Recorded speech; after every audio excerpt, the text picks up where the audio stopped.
Welcome to the Deep Dive. We're the place where we dig into fascinating topics and hopefully pull out some knowledge that really sticks with you. Absolutely. So today, we're tackling a question that honestly sounds almost impossible. How does a brand nobody's really heard of? Yeah. How did they not just survive, but actually thrive? Become a market leader? Yeah, especially in an industry like luxury watches, right? You've got giants like Rolex, decades of history, these enormous marketing budgets. Exactly. It feels like a total David versus Goliath setup. It really does. And most brands, they'd probably just avoid that fight altogether. Yeah. But today we're looking at Christopher Ward. They're a British watchmaker. Right. And they've kind of defied all the odds. In just 20 years, they've become the UK's biggest watchmaker. Get this, 80% sales growth in the past year alone. 80%. Wow. Yeah.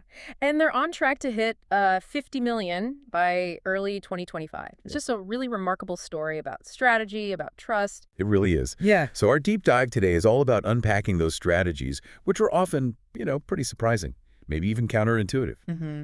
We're digging into a really insightful article from Forbes. It's titled, How to Succeed in Watches Without Being Rolex, Christopher Ward edition. Mm-hmm. And the piece was written by Lillian Raji. And Lillian is, well, she's perfectly placed to talk about this. She's a global luxury communications advisor, a fractional CMO, a columnist. I mean, for over 2 decades, she's been a strategic advisor to some huge luxury brands through the Lillian Raji agency. Right. She also founded the PR Advisor. That's a platform offering comms and PR guidance, particularly for emerging brands, kind of inspired by her long-running column in National Jeweler. Gotcha. And her Forbes column, The Pursuit of Luxury, it specifically looks at how these luxury brands use emotional marketing to really connect with, those super passionate customers. So our mission today is pretty clear. Yeah. Let's pull out the core insights from Lillian's analysis. We want to understand how Christopher Ward carved out their niche, sure, but maybe more importantly, what are the lessons here? What can any brand, whatever your industry, take away from this journey? Because I think these ideas go way beyond just watches. Totally agree. So where do we start? I think we have to begin with what Lillian highlights as their absolute core philosophy. It comes straight from the co-founder and CEO, Mike France. Okay, what did he say? Lillian quotes him directly. "It's not about dictating to our customers, it's about listening. They own the brand more than we do." Wow. They own the brand more than we do. That's a bold statement, Yeah. especially, like you said, in luxury, which can be very top-down, very we tell you what's good. Exactly. And Lillian points out this wasn't just, a nice soundbite. It really set the stage for this radically customer-focused approach that, well, it fueled their growth. Okay, so saying it is one thing, but how did they actually do it? How did they put that listening philosophy into practice day to day? Well, Lillian details this really well. It started with something pretty radical, especially back then, the Christopher Ward Forum. A forum, like an online message board. Exactly. It started way back in 2005. And get this, it was totally independent at first. Started by a fan, Hans van Hoogstraten. Oh. And what Lillian really emphasizes is that Mike France, the CEO, insisted it stay independent. He wanted people to feel completely free to say whatever they wanted, even criticize the brand. No filter. That takes some guts. Yeah. Allowing open criticism on a platform focused on your brand. Right. But they understood the value. And that commitment held even when Christopher Ward eventually acquired the forum in 2014. They kept it autonomous. They knew that real, honest feedback, good or bad, was worth way more than some, curated marketing fluff. Makes sense. And Lillian mentions a key person involved here. Yeah, Kip McEwen. He joined super early back in 2007. I think Lillian says he was member number 120. He became really central, helped grow the forum to over 16,600 members. And he actually became the administrator when Christopher Ward bought it. So he was a fan who became integral to the brand's community management. Pretty much. And Lillian really nails this point. The forum isn't just a chat room. It's a vital, living research tool for the company. A research tool, how so? It gives them real-time, totally unfiltered feedback. What do customers really like? What needs improving? It's like having a direct pipeline into the minds of your most engaged users. It allowed for genuine co-creation. Co-creation, that sounds powerful. Can you give an example from Lillian's piece? Yeah, she gives a great one. Back in 2007, the forum members actually collaborated with the brand. They designed a watch together, the C6 Kingfisher Forum LE Automatic. a limited edition designed by the fans. Exactly. But it wasn't just a one-off thing. Lillian explains this actually became the catalyst for their whole C60 Trident series, which is now iconic for them. So a major product line directly born from customer input. That's incredible. So the community directly shaped a core product. And it wasn't a fluke either. Lillian shows it happening again in 2021. Forum input helped refine the C60 Trident Pro 300. This came from discussions in a specific thread they called the NPD T4 project. NPD, New Product Development. You got it.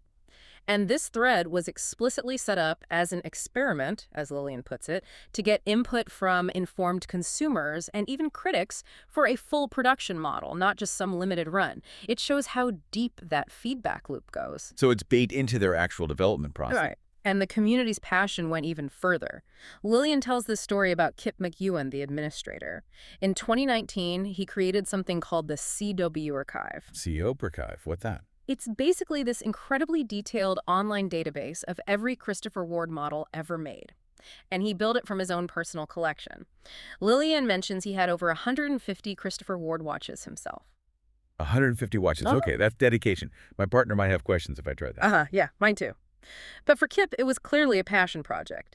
And now it's this amazing resource for collectors, giving provenance, details. It's a perfect example of how community passion can literally build valuable brand assets. Absolutely. It's turning fandom into a tangible resource. So moving on, how does Christopher Ward actually connect with customers, especially new ones? Well, Lillian shares a really interesting personal story here from her own past when she worked as a salesperson at Tourneau. Oh, yeah. She talks about learning to guide customers towards maybe lesser-known brands, treating everyone who walked in not just as a single sale, but as potentially a long-term relationship. Mm-hmm. And she connects this directly to Christopher Ward's approach. They nurture those newbies, the people who are curious, maybe confident enough to try a brand they haven't heard of, and then they grow with the brand over time. Right. I remember Lillian quoting Mike France on that. He said something like, these early customers have grown as they've aged, gone up from junior management to middle management to senior management to CEOs. Mm-hmm. It's playing the long game. Exactly. Meeting people where they are, building that loyalty, and a massive part of building that trust, Lillian really emphasizes this, is their pricing and value proposition. It had to be transparent. Okay, let's talk about price. Because luxury watches, usually not cheap. Right. Christopher Ward started out pretty accessibly, around $200. Now models go up to maybe $4,000. But Lillian notes their sweet spot is around $1,000. Still a considered purchase, but not astronomical compared to, say, Rolex. Precisely. But the key thing Lillian highlights is their markup policy. They commit to no more than a 3 times markup from production cost. 3 times? That sounds reasonable, actually. It is, especially when, as Lillian points out, some luxury brands might mark things up 30, even 34 times the production cost. Wow. Okay, that's a massive difference. Huge. And Mike France is explicit about it. We don't believe a high price equates to high value. It's a direct challenge to how much of the luxury world operates. And that transparency, that value focus, must have helped with word of mouth. Oh, big time. Lillian tells this amazing story, calls it a stroke of luck, involving a guy named Dave Malone. He was a well-respected watch expert on the Time Zone forum. Okay. And Malone apparently bought a Christopher Ward watch specifically because he thought it was hype. He wanted to expose it as a ruse, basically call them out. Oh, wow. So he was a total skeptic going in. Complete skeptic, but then he actually examined the watch. And she was blown away by the quality for the price. So he changed his mind. Dramatically. Lillian explains his review was incredibly positive, titled something like, "I have discovered the best value mechanical watch the world has ever known." Whoa. That's quite the headline. Right, and Lillian points out the impact. That single, authentic review from a credible source basically quadrupled Christopher Ward's sales globally. Just like that. Incredible. It just highlighted, as Lillian puts it, the huge influence of that subterranean world of watches online. You know, that genuine peer-to-peer trust is just invaluable. Which leads us nicely into another key strategy. Yeah. They sell direct-to-consumer, right? DTC. Yeah. Lillian mentions they avoid traditional retailers. Why do that, especially when you're trying to grow? It seems counterintuitive again. It does, but Lillian's analysis makes it clear. It comes down to control. Control over the entire customer experience, control over the value message, control over service. Mike France basically said that retailers would inevitably force them to hike prices to meet their own margin demands. And that goes completely against the brand's core promise of transparency and value. So cutting out the middleman lets them keep prices lower and maintain that direct, authentic relationship. Exactly. It prioritizes that deep customer connection over just getting onto more shelves. That makes a lot of sense. And that direct connection also plays into another area. Lillian highlights their bespoke business. Yeah, this is fascinating. Christopher Ward does custom watches for groups. If you have 24 or more people, could be a club, a military squadron, a car group, whatever, they'll design a unique watch just for you. Oh, cool. Like custom dials or something. Yeah, and more. Apparently, this side of the business, especially in the U.S., is booming. Lillian's article says it's led by Peter Franz, who's Mike's nephew. Okay. And under Peter, this bespoke segment has seen tenfold revenue growth in just 3 years. It brought in $5 million USD last year alone. $5 million from custom group orders. That's significant. Who are these clients? Lillian lists some pretty impressive names. Google's Internal Watch Club in San Francisco, various U.S. military units, Ferrari clubs, even Netflix has commissioned watches. Wow. Okay, so how does that process work? Is it really like design your dream watch?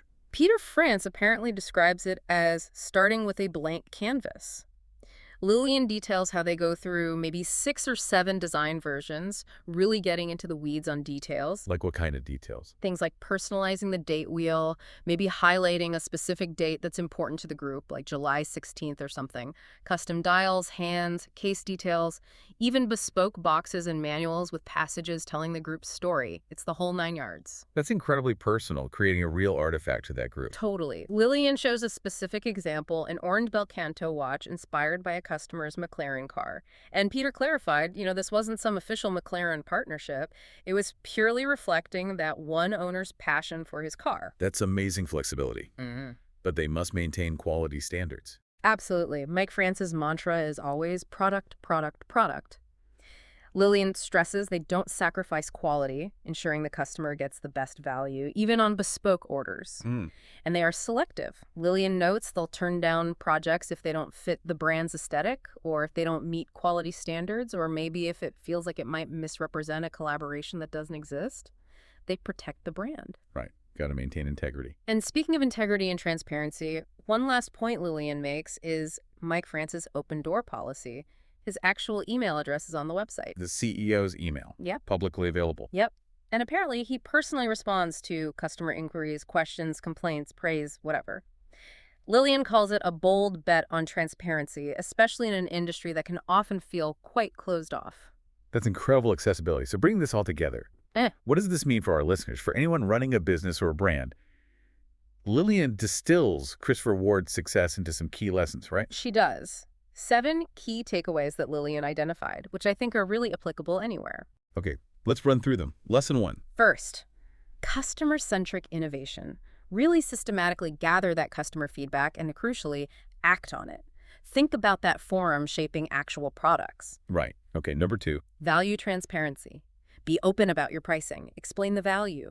Don't hide behind inflated numbers or mystique. Educate your customer. Makes sense. Third, leveraging word-of-mouth advocacy. Find those credible voices in your niche. Cultivate those relationships. Authentic endorsements are gold. Think Dave Malone's review. Definitely. 4th lesson. The direct-to-consumer DTC model. Right. Seriously, think about it. It gives you control over price, customer experience, your whole brand story. Builds deeper connections. Okay, number 5. Inclusivity and long-term relationships. Meet people where they are. Don't just target the high end immediately. Nurture loyalty over time. Grow with your customers. Yeah, that journey aspect. 6th. Bespoke offerings. If it fits your model, offer customization. It deepens relationships incredibly, creates real ownership, makes people feel truly connected. Like those custom group watches. Yeah. Okay, and the last one, number 7. And finally, community as a think tank. Don't just talk at your community. Build platforms where they can talk back and actually help shape your brand's future. That forum is a prime example. Those are 7 really powerful, actionable lessons. And as Lillian's analysis shows, they really go way beyond just selling watches. It's a blueprint for building loyalty and success without needing to be the biggest name out there. Absolutely. Christopher Ward's story, as Lillian lays it out, just proves accomplishment isn't only for the brands with the longest history or biggest budget. It's built on being real, listening deeply, and being incredibly transparent. So maybe the question for you, listening right now, is this. What's one small step, maybe even a tiny step, that your brand, your project, your work could take this week towards being a bit more transparent or towards bringing your customers closer into the creation process? That's a great question to ponder. And if you are curious, if you want to dive even deeper into Christopher Ward's really inspiring story, or explore more of Lillian Raji's fantastic insights on the luxury world. You should definitely check out the full article on Forbes. Yes, absolutely read the full piece there. Yeah. And you can also find more of Lillian's analysis and her work over at her website, which is www.lillianraji.com. That's LILINRAJI.com. Definitely worth exploring. Lots of great insights there. For sure. Well, that brings us to the end of this deep dive. Thanks for joining us.